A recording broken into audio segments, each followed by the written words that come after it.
Meus amados, abra sua Bíblia lá na carta de Paulo aos Efésios.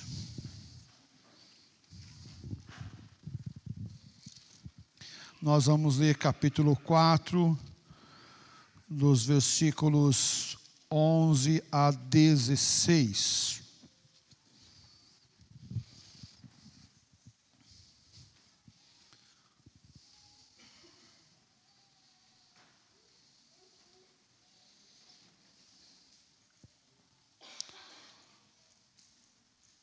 Vamos ler todos juntos, em uma só voz, de forma uníssona.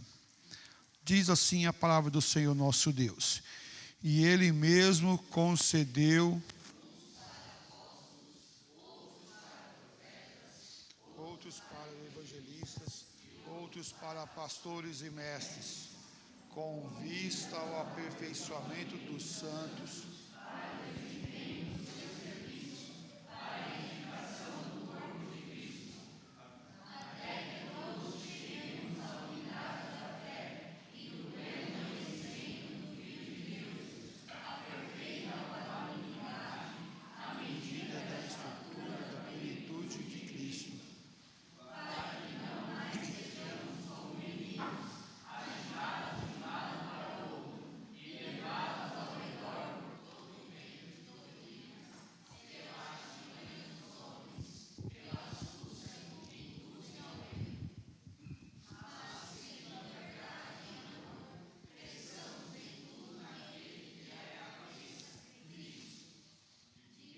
todo o corpo bem ajustado,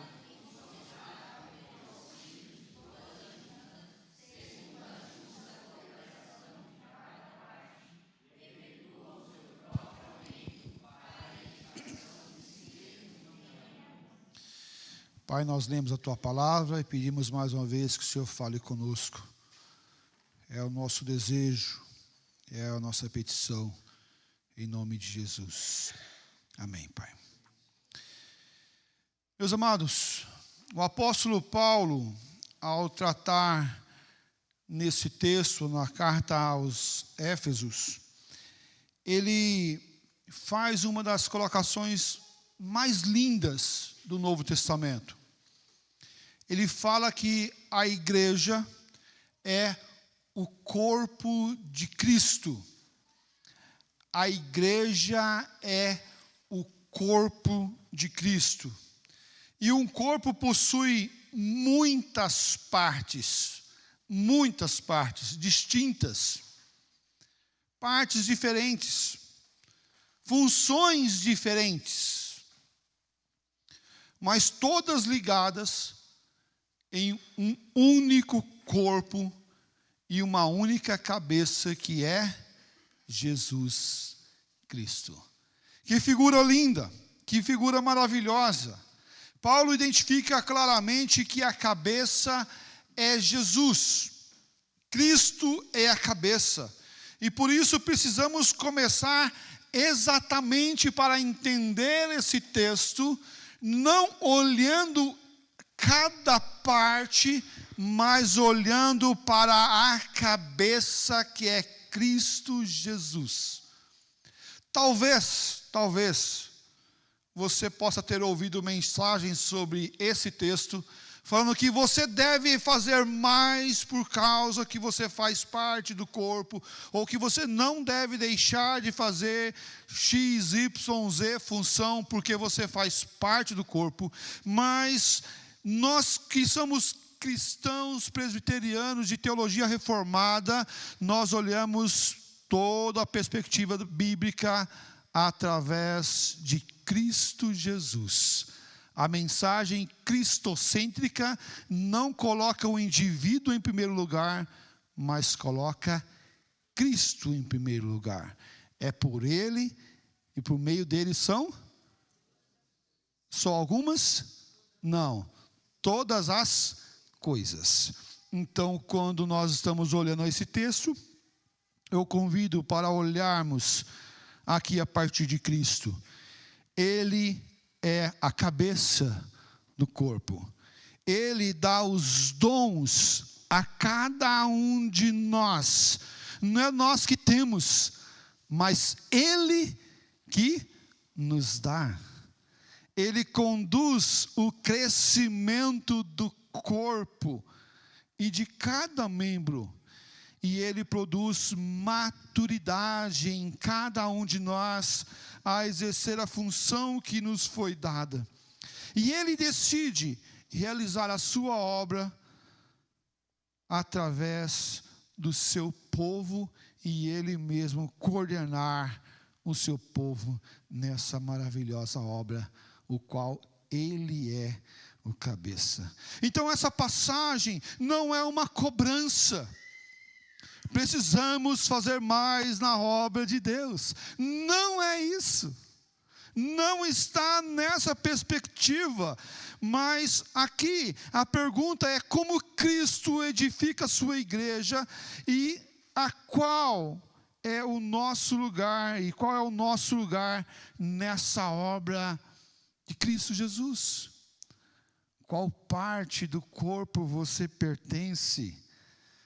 Paulo nos apresenta 3 respostas. Por isso, nosso tema vai ser igreja saudável, cada parte cooperando. Em primeiro lugar, olhando essa perspectiva de uma igreja saudável, cada parte cooperando, Cristo capacita seu povo para edificar a igreja. Cristo capacita o seu povo para a edificação da igreja. Leamos versículo 11 e 12. Todos. E Ele mesmo...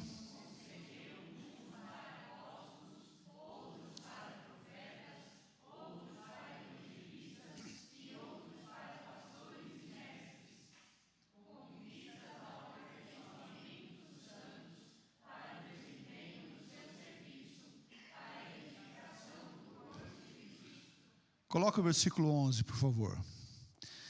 O que nós vemos em destaque, Ele mesmo concedeu para apóstolos, outros, quem faz esse conceder para outros apóstolos? O Senhor. Outros, o Senhor que fez evangelistas e outros para pastores e mestres. Quem concede? Ele mesmo concede. O Senhor chama cada um de nós.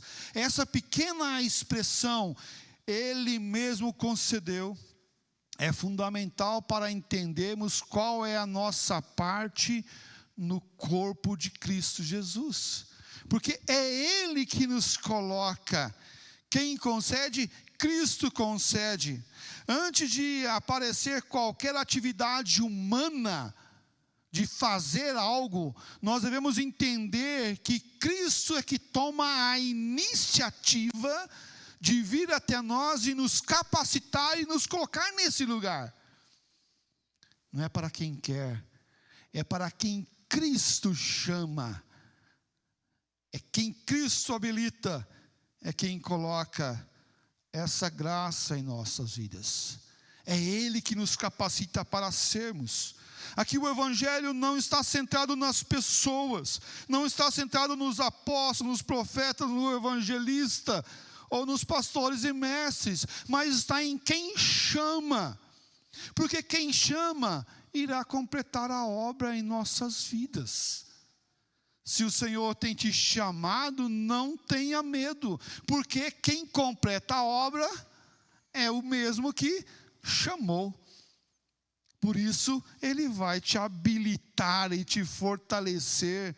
Porque Ele não te colocou nesse lugar para passar vergonha, mas Ele te colocou nesse lugar para ser instrumento nas mãos do teu Senhor. E isso muda a centralidade da nossa vida. Nós não fazemos porque queremos, mas fazemos porque somos chamados para fazer e colocados nesse lugar pelo próprio Deus. Isso é maravilhoso entender. Isso tira toda a politicagem do nosso meio, toda a ação humana, falar, não faça, não vá, porque tal coisa. Não, quem chama é o Senhor. E o Senhor que nos fortalece para exercermos a obra que o Senhor Deus dá. Veja o versículo 12. com vista ao aperfeiçoamento dos santos para o desempenho do seu serviço. E para o quê? A edificação do corpo de Cristo. Que maravilha entender que existe um propósito, existe algo que vai além de nós, que é a bênção do cuidado divino com a edificação da igreja através das nossas vidas. Ele é quem realiza, Ele que faz. Cristo concede ministérios à igreja para que o seu povo seja preparado. Ou seja, o ministério da igreja não pertence ao pastor, não pertence aos presbíteros, não pertence aos diáconos, não pertence a nenhuma outra pessoa a não ser Cristo, porque Cristo edifica o corpo através do seu cuidado e do seu agir através das nossas vidas. É o cuidado divino. Ele usa cada um de nós para a edificação do corpo. Naturalmente, nem todos possuem a mesma função dentro do corpo. E se nós pararmos para pensar nas partes diferentes do corpo, nós temos 2 mãos, apenas 2 mãos. E as 2 mãos são diferentes. Quer ver só? A grande maioria das pessoas aqui escrevem apenas com uma mão. Eu sei que tem alguns ambidestros que escrevem com as 2, mas naturalmente escrevem com uma mão. Por quê? Porque é diferente, funções e funções. Naturalmente todos vão ser diferentes um do outro e vão exercer funções diferentes, mas isso não está relacionado a valor, mas está relacionado à função de cada um de nós dentro do corpo de Cristo. Não para a honra própria, olha quanto que eu fiz, olha quanto que eu sou bom, olha quanto que eu olho para as pessoas. Não é isso, porque o que tua mão direita faz, a esquerda não fique sabendo. Não é para a glória nossa, não é para a honra nossa, mas para a honra do nosso Senhor. Se cantamos bem, se louvamos o Senhor bem, não é para a exaltação pessoal, porque é para Cristo que fazemos, e para a exaltação do Senhor. Paulo está falando de um corpo, e que tem suas funções diferentes, e as formas diferentes de agir. E aí nós vamos entender de uma certa forma que o corpo, ele tem membros diferentes. Imagina um corpo que fosse só mão. Como seria um corpo só de mão? Não seria um corpo, seria mão. Deixaria de ter e ser. A saúde do corpo depende justamente da existência de partes diferentes.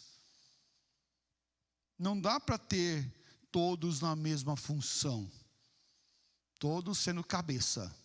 Pronto, virou doente. Não está dentro da forma orgânica que feita pelo Senhor Deus. Assim acontece na igreja. Uma pessoa ensina, outra pessoa acolhe, outra pessoa visita, outra pessoa tem o ministério da intercessão e vai orar, outros vai receber as pessoas na porta da igreja, acolhendo as pessoas. Outros vão ajudar de maneiras mais práticas, levando uma cesta básica, por exemplo, ou ensinando alguém, amando alguém, cuidando de alguém, dando um abraço, fazendo um discipulado, tendo um processo na vida como diferente no corpo de Cristo Jesus. Somos diferentes, e uma igreja saudável é uma igreja que envolve no processo do cuidado para a edificação do próprio corpo. Somos muitos, mas unidos no mesmo propósito. E aí o propósito não pode ser meu. Não pode ser meu, o propósito é do Senhor Jesus, porque Ele que nos chamou, Ele que nos colocou em tais funções, para que o nome dEle seja glorificado. Isso nos ensina uma verdade muito importante, que na igreja, a visibilidade não é sinônimo de importância. A visibilidade não é sinônimo de importância. Pelo contrário, é sinônimo de, preste atenção no que você está fazendo.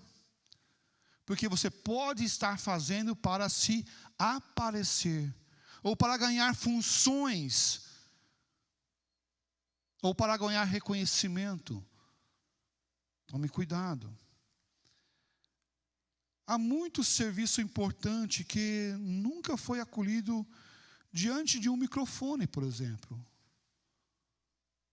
Uma visita silenciosa para aquele que está sofrendo por um pecado. Um cuidado, uma oração, uma conversa depois do culto, onde a pessoa abre o coração e fala: estou sofrendo, estou passando uma situação que nunca contei isso nada para ninguém. Quantas vezes numa conversa calada, não vista pelas pessoas, nós deparamos com situações assim. Sim, coisas que não são colocadas nas mídias e nas redes sociais, aonde tudo agora é colocar e postar, fazer e postar. Meus amados, nós devemos olhar para Cristo e saber que Cristo vê. Ele que vê todas as coisas. Não precisamos buscar mérito de nada. Não precisamos ficar colocando para aparecer nada. Cristo vê. Aplicando isso para nós, por isso não precisamos nos comparar com ninguém, por exemplo. Ah, mas fulano faz isso, fez aquilo, você também tem que fazer. Não, você não tem que fazer. Você tem o teu ministério, Deus te colocou em funções diferentes. Faça a função que Deus te deu para a glória do Senhor Deus, e não para a glória própria. E a pergunta aqui não é porque eu faço aquilo que aquela pessoa faz. Por que eu vou fazer aquilo que aquela pessoa faz? Mas a pergunta é: como posso ser fiel com aquilo que Cristo colocou em minhas mãos? Como eu posso ser fiel com aquilo que Deus colocou nas minhas mãos? E não importa se você vai ter tapinha nas costas ou não. Nas costas ou tapinha em algumas regiões que machucam. Não importa. Devemos pensar e refletir: como estou sendo fiel a Cristo em todas as circunstâncias, mesmo quando ninguém está vendo. É isso que nos dá o equilíbrio de fazer todas as coisas. Você não é o corpo inteiro, você é apenas uma parte do corpo. Isso nos dá uma responsabilidade com aquilo que Ele coloca em nossas mãos. Temos uma parte para executar, mas também nos dá o descanso, porque nós sabemos que nós não somos o cabeça. Nós não somos aquele que manda no corpo, porque quem manda no corpo é Cristo Jesus. É Ele que manda.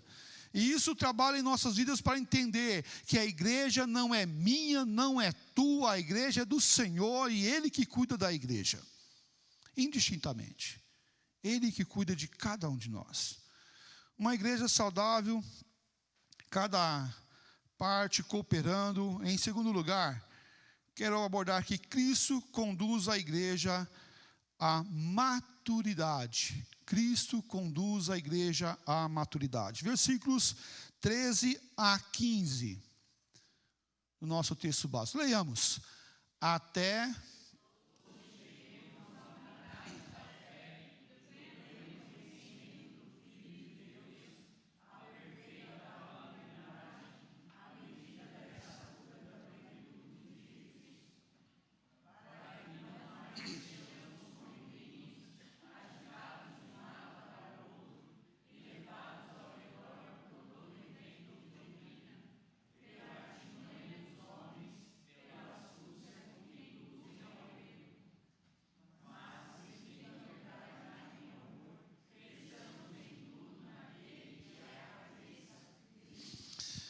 O versículo 15, ele fala justamente essa ideia, que Cristo é o cabeça e que cresçamos, devemos crescer em tudo naquele que é a cabeça. Mas o versículo 13, ele começa a dizer de forma muito clara: até que todos cheguemos à unidade da fé e no pleno conhecimento do Filho de Deus. E ele vai dizer depois: à medida da estatura da plenitude de Cristo. O alvo está na maturidade da plenitude de Cristo. Cristo não deseja apenas uma igreja que faça muitas coisas, tenha muitos eventos, atividades. Ele deseja que uma igreja cresça, é verdade. Muitas vezes as pessoas falam assim: nós preferimos aqui qualidade em vez de quantidade. Também é um processo complicado, porque aquele que tem qualidade vai ter também quantidade. Um corpo saudável, o que acontece com o corpo? Ele cresce naturalmente. Você que é pai sabe muito bem disso. Se o teu filho está saudável, está comendo bem, está dormindo certinho, está tendo o processo estável na sua casa, o que é normal acontecer? Ele crescer. Vai crescendo, daqui a pouco está falando, daqui a pouco está andando, daqui a pouco está correndo, daqui a pouco está namorando, daqui a pouco está casando e indo embora. Não é isso? Quantas vezes você já viu uma pessoa assim, uma criança, ali na fase dos seus 10, 11, 12 anos, que era desse tamanho, passou 3 meses, você não viu ela estava desse tamanho. Pronto, deu uma esticada, né? Principalmente meninos, ele tem um período que ele dá um esticão assim, você fala: meu Deus, você era desse tamanho há 3 meses atrás, 4 meses atrás. E os pais que o digam, quando você menos imagina, você olha para a perna, para o pé dele assim, a calça está batendo para cima da canela. Fala: meu Deus, a calça é nova, acabou de comprar. Daqui a pouco já está com a calça pequena. Por quê? Porque o corpo saudável cresce.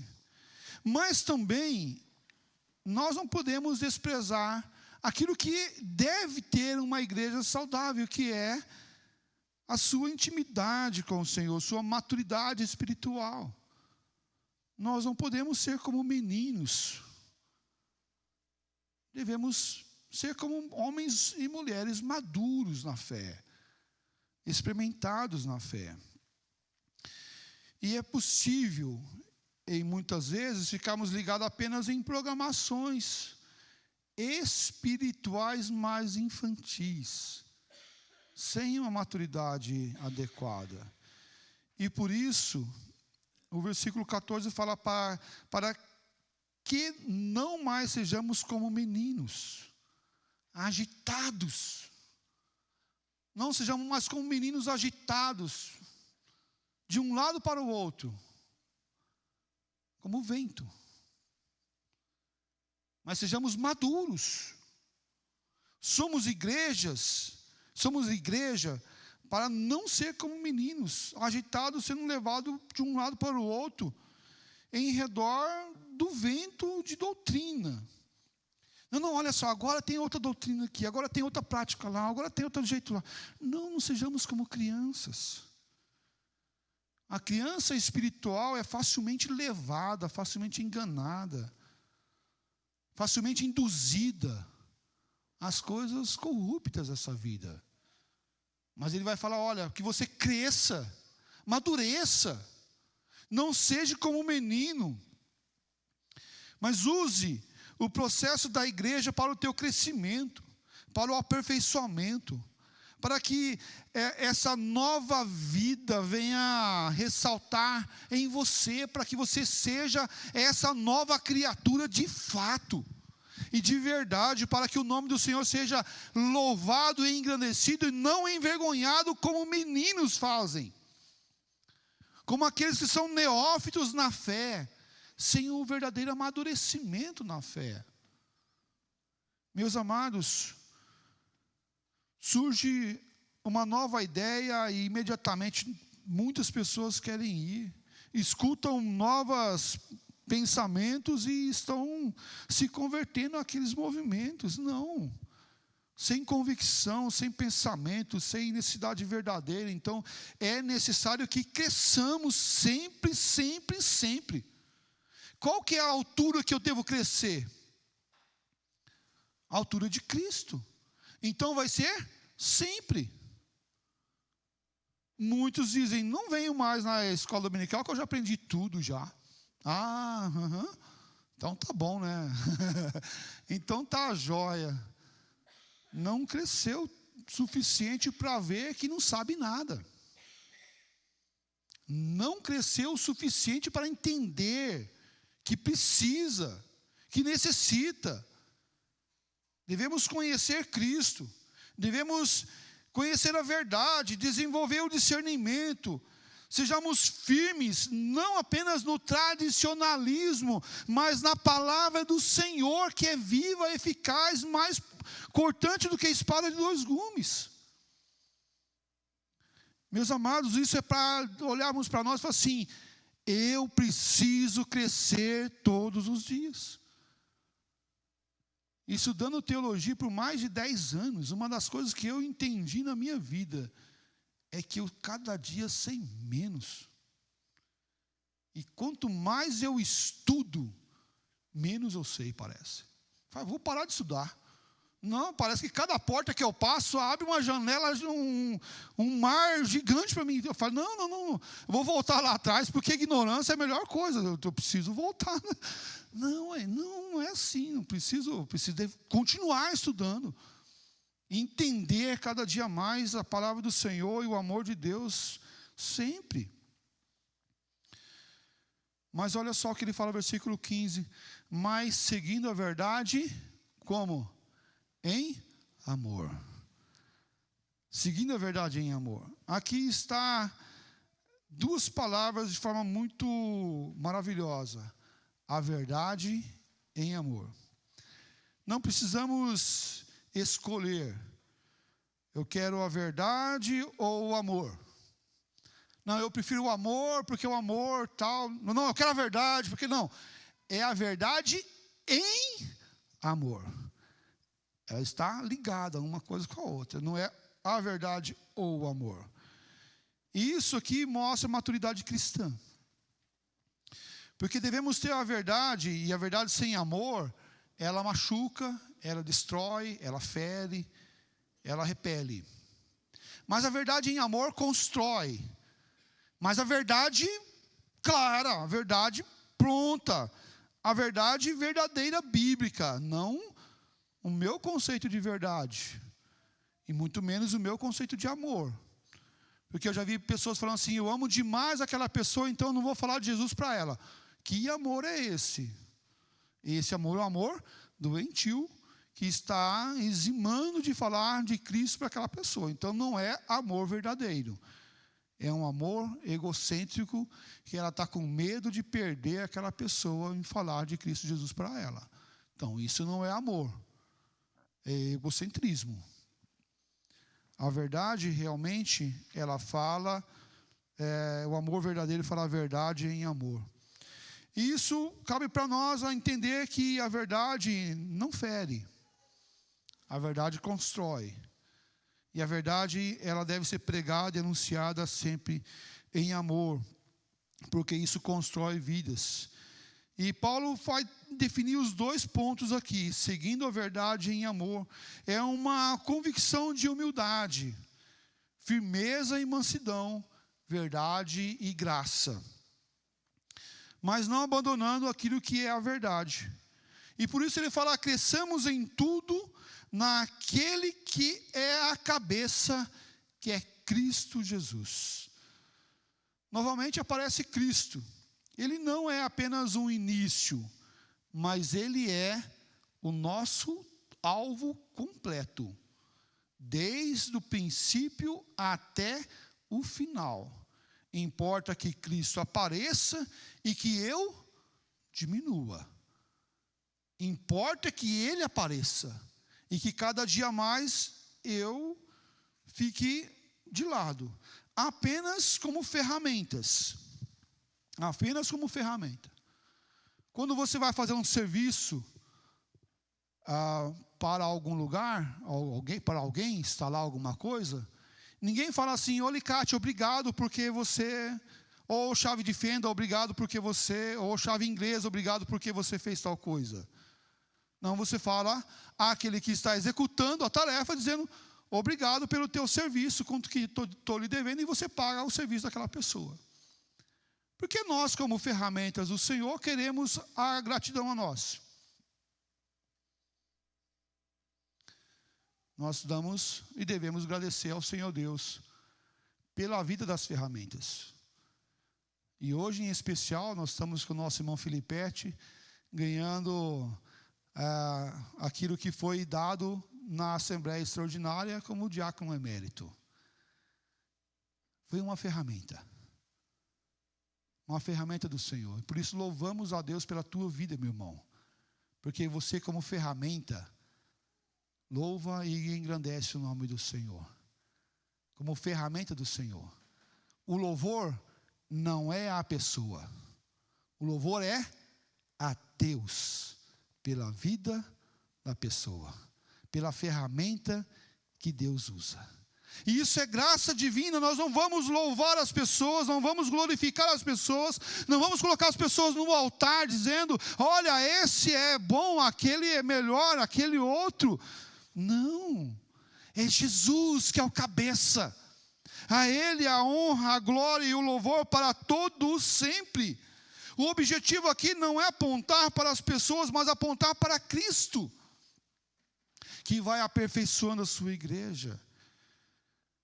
Então não é os professores, não é os presbíteros, não é os pastores, não é os diáconos, é Cristo Jesus. Nossa vida deve apontar para Cristo, e que Cristo seja exaltado e glorificado. Aplicando isso para nós, talvez uma pergunta importante para nós aqui: depois de anos na minha caminhada cristã, é Cristo que tem aparecido, ou é você que tem aparecido? Quem que tem aparecido após a tua jornada? Você ou Cristo? Que seja Cristo, em nome do Senhor Jesus Cristo. Por isso nós precisamos de cada dia mais Cristo em nossa vida, para que aquilo que Ele venha fazer, venha glorificar o nome do Senhor. A igreja é uma igreja saudável, cada parte cooperando. Em terceiro lugar, eu quero iniciar também com Cristo, dizendo assim: Cristo faz a igreja crescer pela cooperação de cada parte. Cristo faz a igreja crescer pela cooperação de cada parte. Vejamos o versículo 16. Todos. De quem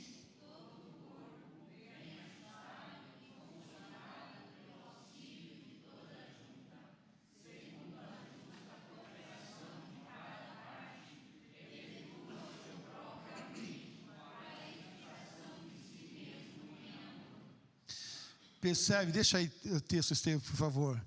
Ele fala, e a primeira parte: de quem todo o corpo bem ajustado. De quem é esse quem? Quem é esse quem? Cristo. Esse quem não é eu, não é você, não é a mão, não é o pé, não é o dedo, não é ninguém a não ser Cristo. Porque o versículo anterior está falando: a cabeça é Cristo.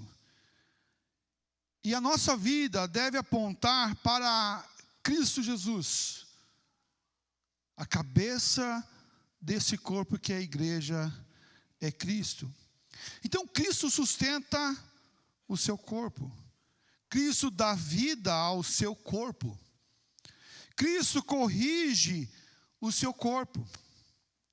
Isso importa e é importante para nós, porque nos impede de pensar que tudo depende de nós, tudo depende de mim, tudo depende de nós. Ah, se não fosse eu naquela igreja, pensamento errado. Pensamento errado. Ah, se não fosse Cristo naquela igreja, pensamento certo.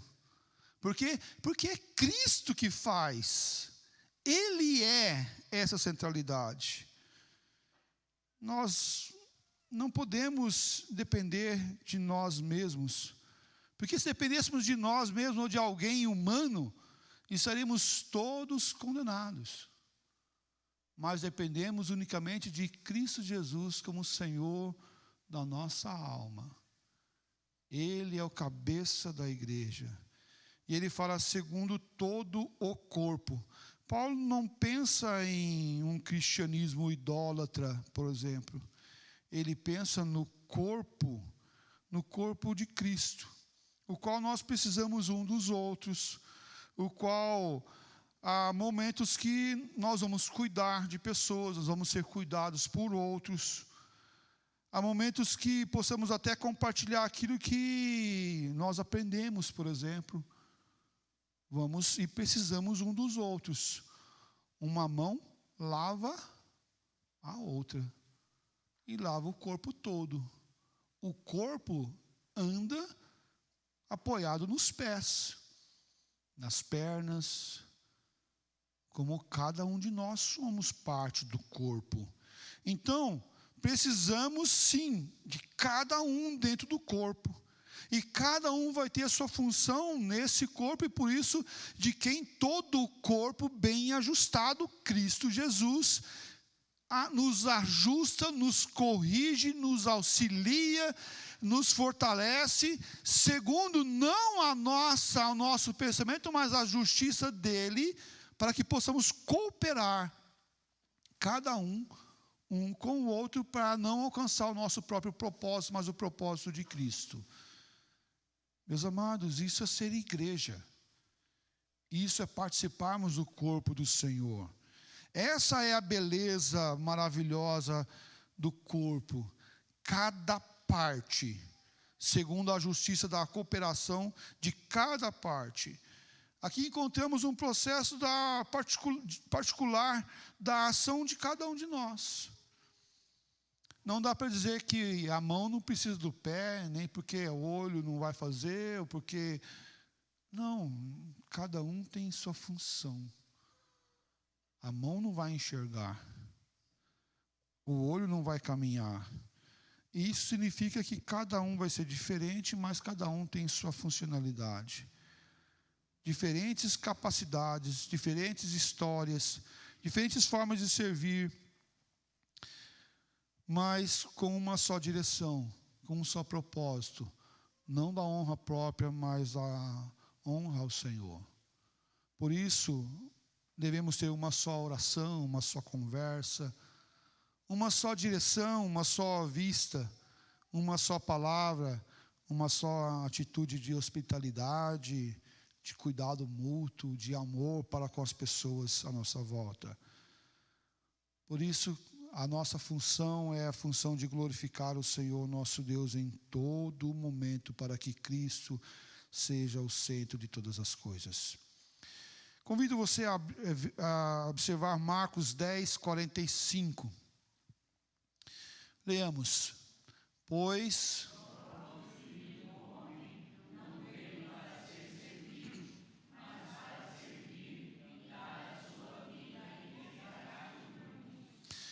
Cristo no centro, o nosso serviço está claro para nós. Ele veio para servir e dar a vida por muitos.